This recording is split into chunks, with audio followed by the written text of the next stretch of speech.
Number 25. Ludwig van Beethoven. Beethoven started going deaf at the turn of the century, and it became sadly apparent that he could not always hear what he played. After 1819, all conversations with him had to be written down. Number 24. Antonio Vivaldi. Like Mozart, Vivaldi died in poverty, in an unmarked grave. Both composers were similar in how they achieved greatness in their composition and popularity, yet failed to secure financial greatness. Number 23. Aaron Copland. Instrumental in forging a distinctly American style of composition, he was widely known as the Dean of American Composers. Number 2. Franz Joseph Haydn.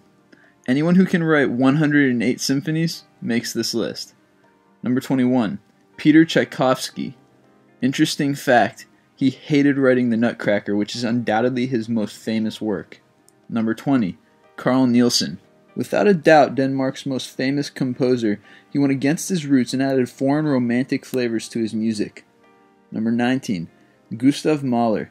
Sometimes called the Symphonist of Death, he only wrote 9 complete symphonies, all of which are centered around death and the afterlife. Number 18. Johannes Brahms. One of the finest musical craftsmen of all time, he wrote 4 symphonies which are among the most recorded repertoire ever. Number 17. Franz Liszt. Liszt was the greatest pianist of all time. He sight-read Grieg's Piano Concerto, playing it perfectly the first time. Number 16. Modest Mussorgsky. Well known for his smash hit Night on Bald Mountain, which is the number 3 most recorded orchestral piece in history. Number 15. Frederic Chopin. As a pianist, Chopin was ranked among the greatest artists of his epoch, such as Kalkbrenner, Liszt, Thalberg, and Hertz. But in contrast to them, he disliked public performances and appeared rarely and rather unwillingly. Number 14. Leonard Bernstein. His incredibly popular West Side Story combines jazz, classical, Puerto Rican, and romantic elements. How could he not make this list? Number 13. Franz Schubert, sometimes called the greatest songwriter of all time. Number 12. Dmitri Shostakovich. Shostakovich himself got into trouble with the government for his opera Lady Macbeth of the Mistens district, and he was made an enemy of the people. They said it was coarse, primitive, and vulgar, and it was banned for almost 30 years. Number 11. Richard Wagner. In spite of his supposedly less than amiable personality, he managed to write the single most famous masterpiece in opera history, The Ring Cycle.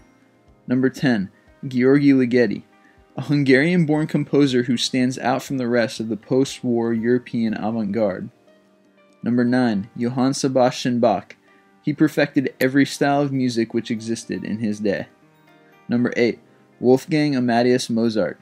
The most gifted musical genius in history, the most famous genius in any field in history, and the perfecter of classical music had to make this list. Number 7. John Williams. Williams places above Mozart on this list only because he's more recent, relatable to modern times, and he wrote the single highest grossing film score ever, Star Wars. Number 6. Alexander Scriabin. This Russian was born with synesthesia, an extremely rare mental condition where a color is associated with music. Number 5. Stephen Schwartz. His musical Wicked grossed $56 million in its first year on Broadway. Number 4. Igor Stravinsky. If you have an hour to spare, listen to The Rite of Spring, then you'll understand. At its premiere in 1913, people were so upset by its dissonant harmonies, obtuse rhythms, and the fact that the story is of a young girl dancing herself to death, that the most infamous riot in France's history was started. Number 13. Bela Bartok.